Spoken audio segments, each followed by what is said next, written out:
Yeah, my name is Mukul Mangalik. I teach history at a college, Ramjas College at the University of Delhi. I have been teaching since 1984 and I love my job.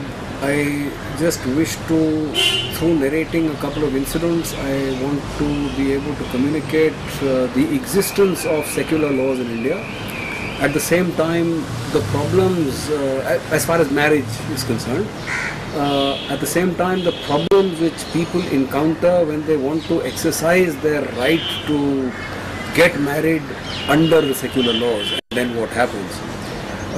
So number one, I think in addition to personal laws which are based on different religions, which are all religions of India, example, well, Hinduism, Islam, Buddhism, Christianity, Jainism, Zoroastrianism among the Parsis, which is a very small community. We also have Jews, for example. And since India became independent and again under the Republican Constitution of 1950, there are two sets of laws. One are personal laws which are based on religions, that people can choose to get married. A variety of issues that concern their personal lives. They can choose to live under specific religion-based personal laws, or there is also a set of secular laws which they can also choose to, irrespective of which religion they belong to, irrespective of whether they are sort of religious in their everyday lives. Even if that were the case, they can still choose to, in certain areas like marriage, choose to have a civil marriage, a court marriage. So that option is always there. And we have a situation where a number of young people, young I mean people in their 20s and early 30s, or for example, a number of young people in today's India who continue to even be ritualistic in a variety of ways as far as religion is concerned, are actually choosing to get married on their own. Which is not to say that there is no longer any arranged marriage, or people don't marry according to religion, or people don't marry according to caste. But at the same time, increasing numbers of people are actually choosing to find their own partners and choosing to get married without necessarily the approval of the family. They would like the approval of the family, but if it doesn't happen, then they are choosing to get married on their own.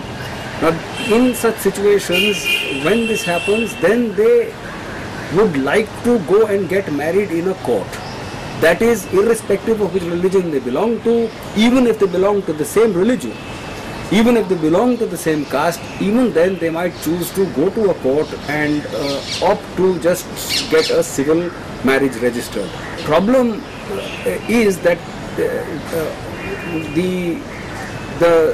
with the increasing number of young people actually choosing to do this, these civil courts, instead of responding to this positively and making it easier for them to get married and to get their marriages registered in a very simple manner in the court, because of an increasing communalization and internalization of communalism, which has actually happened on a very large scale in society generally, which has meant that secular consciousness is under attack.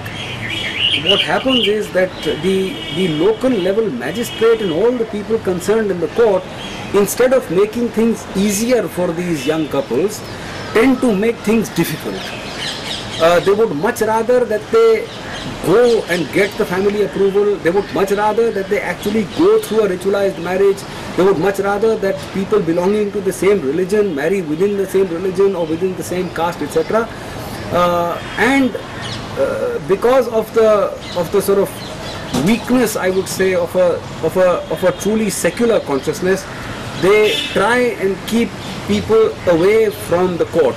Keeping them away meaning make things so difficult for them that ultimately they have to choose to go somewhere else. And what normally happens is, or what is happening increasingly, is that there is a very simple ceremony which can be conducted by the Arya Samajis. Now, the Arya Samajis are a late 19th century reform sect that came up within Hinduism, which came up taking up the issue, questioning and contesting the whole emphasis of 18th, 19th century Hinduism on internal hierarchy and caste. At the same time, the Arya Samaj was, while talking about reform within Hinduism, at the same time that did not make the Arya Samaj secular. So it's been a reform sect which has been trying to simplify sort of Hindu religious ritual practice, etc. At the same time, it is by no stretch of the imagination secular. But precisely because it is very simple, because of this reform current over the last century or so, over more than a century, what happens is that when these young couples find things difficult in getting their marriages registered in civil courts, then the simple option open to them is to go to the nearest Arya Samaj temple, and there they will go, and depending upon how much they can pay, it could be 500 rupees, it could be 1,000, it could be 3,000, it could be 4,000.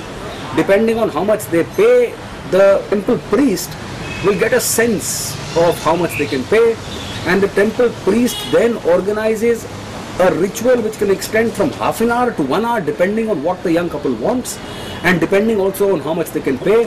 And it's a very, very simple ritual of going around the fire 7 times, taking certain vows, tying the knot, and that is it.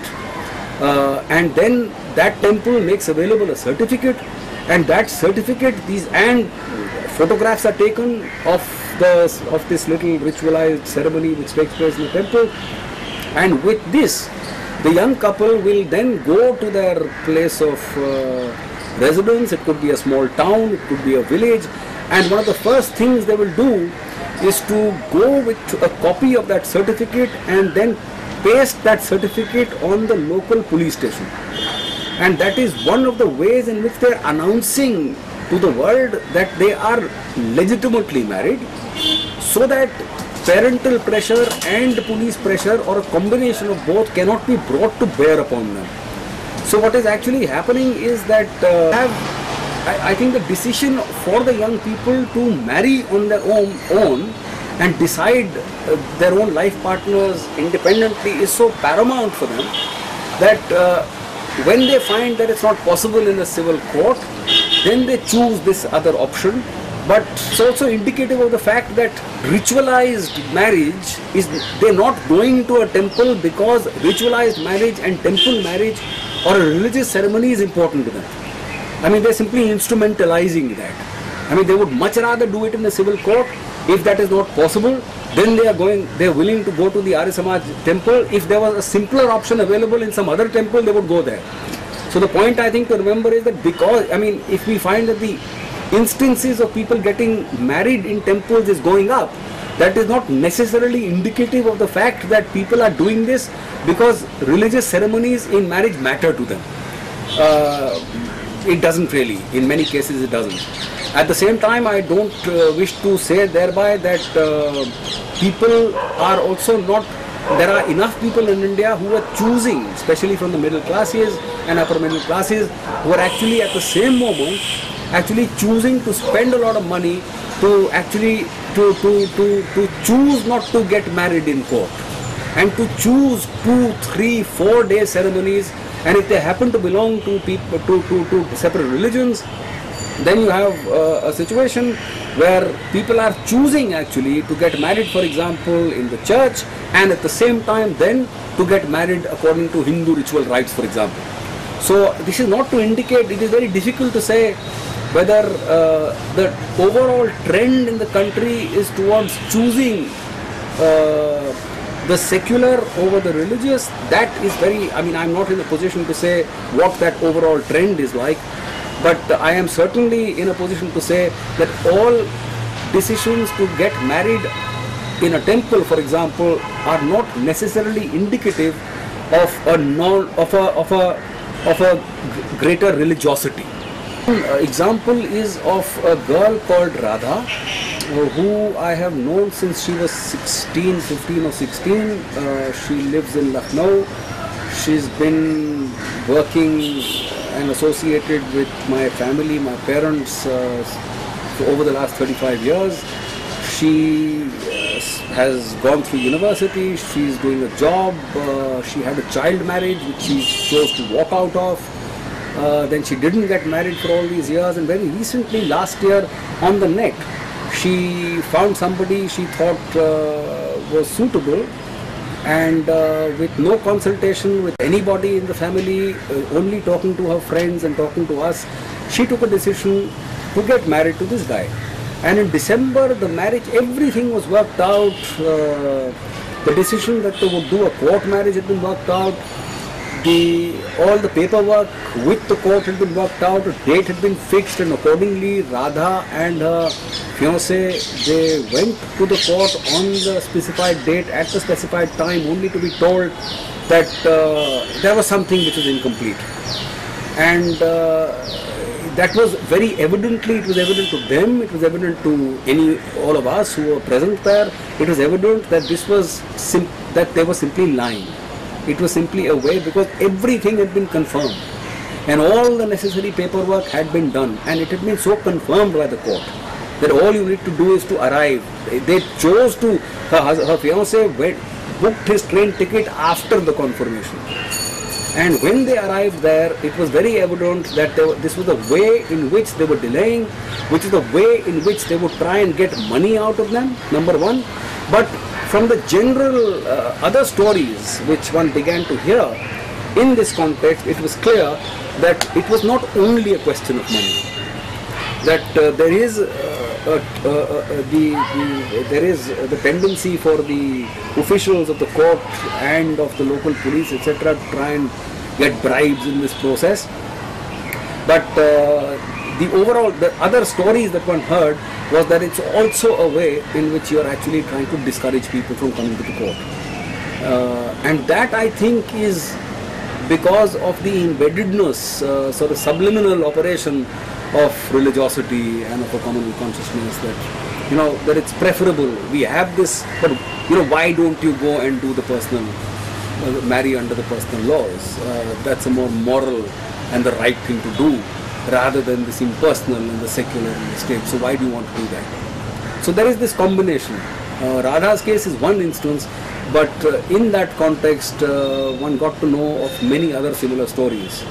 Also from lawyers, including from the lawyer through whom Radha ultimately got married in the Arya Samaj temple. I think what also happens is that when the way in which this operates is that when people go in for a court marriage, then one would imagine that precisely because that these are adults who have a right to marry whoever they wish to under the Indian Constitution. And one would imagine that it should be a simple affair, where you go there and you don't have to listen to any sort of moralizing about, that it's better to get married under religious, to have divine sanction rather than this impersonal. So to make the marriage last, maybe you should have divine sanction. So one would expect that under the Indian Constitution, which is the secular constitution, and which allows adults to choose their own partners irrespective of who they are and where they come from, that it should be a simple affair, that there would be no moralizing, and nobody is going to be telling you in either direct or indirect ways that, look, of course you have the choice, of course you have the option to get married in a civil court, but it is better to get the sanction of God and to be blessed by the God and to be blessed by the divine. So this is the way in which it operates. So I think the thing is that if one had adequate influence, and if one were to exercise that adequate influence, which very few people have, then it may be possible, through pressure being brought to bear upon the civil court, to avoid these situations. If you are also willing to bribe, then also you could get your way in, you could perhaps get your way and get married in the civil court. But the point is that the court really has no business doing this. And it is even if they are wanting money, the way in which they ask for money would be, for example, by moralizing and by talking about how important divine sanction is. Then of course we are willing to do it, and of course we have a right, but. So this is the way in which it operates, and I think it just shores up a certain religiosity and pushes people into directions which they are choosing not to go in. I think what is happening is, and this happens in so many ways, I think that the real choice that you have is being qualified in various ways, and it is being made difficult for individuals to actually exercise their options freely. So in theory, in principle, there is the choice to be able to make your decisions regarding your marriage in complete freedom. But whether it is on the question of the manner in which you decide to get married, or even in terms of choosing your partner, I mean the same thing operates. So in theory, in principle, every individual in the country has a right to choose his or her own partner irrespective of which religion you belong to. But the fact that this choice exists does not mean that this choice can actually, on the ground, within the family or outside, be exercised in complete freedom. That simply doesn't happen. So I mean, to exercise that choice, you have to be strong enough. I mean, so in a sense, there are too many qualifications and too many fetters on individuals to actually exercise the options that are theoretically and in principle available to them. And this could be with respect to caste, it could be with respect to age, it could be with respect to religion. There are various ways. It could be class. There are various ways in which this choice is actually fettered. The pressures on people to conform, to not exercise their choices, their life choices freely. I mean, these pressures with respect to, say, for example, marriage between people belonging to two separate religions or two different religious communities, this pressure can operate in different ways. One is, of course, I mean, at the point of marriage, the court making things difficult. But suppose you are able to cross that hurdle and you do get married, then the question arises that you are living in a certain neighborhood, and the way in which, getting rented accommodation, that can be a problem. So the moment that you find that there is a Hindu, for example, married to a Muslim, then getting rented accommodation becomes difficult. In times of communal tension, things get particularly bad.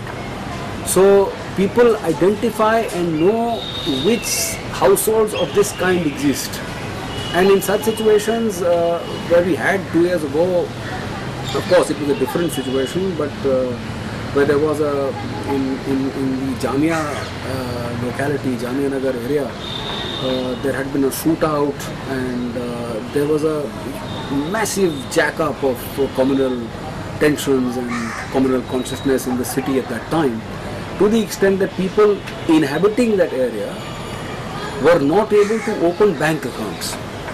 When they would call up, for example, Domino's Pizza, which they would do earlier, and nobody would, so the pizza outlet would refuse to send delivery boys into that locality without saying anything, but they would simply not send them. So in a sense, what was happening was that pressure was being brought to bear upon a certain locality simply because it was seen to be a Muslim locality in a certain moment in time when communal tensions were high. Now the point is that communal tensions don't necessarily have to be high. For people who are sort of marrying across religious communities, for them to feel sort of isolated, or for them to feel targeted, or for them to feel discriminated against. So there are various ways in which that operates, making it difficult in a sense for these marriages to last. And I think this has become worse in the last 20 years or so. Because with the open communalization of Indian politics and social consciousness that has happened from the late 80s and through the 90s into the early 21st century, which, whether the BJP comes to power or not, I think has been an extremely successful project. I mean, communalization, I am referring not only to a Hinduization, I am referring to a communalization across religions that has taken place. Of course, given the fact that the Hindus are the majority religious majority religion in the country, across cities and across the country, the visible signs of Hinduization are much more there in your face. But I think communalization as a whole has increased in the country, and palpably, visibly increased in the country. And this is making it very difficult for for all the young people belonging to different religious communities who want to be able to, even while being religious, at the same time choose partners across the religious divide. So, and I think in the face of more and more people doing this, things, instead of getting easier in the present context, I think are actually becoming more difficult. So it doesn't mean that this situation will last endlessly. We don't know. But at the moment, I think this is the way the situation is. Well, I think it's on the back foot. It's been on the back foot. A movement for, a conscious movement for secularism of the kind that existed, for example, in the late 80s and early 90s, I think that conscious movement is not visible. Which is not to say that the need for such a movement is not felt among people who value secularism. But I think it has not translated yet into a very conscious movement which is countrywide for the secular. So that, I think, is still on the back foot. There is a sort of defensiveness there.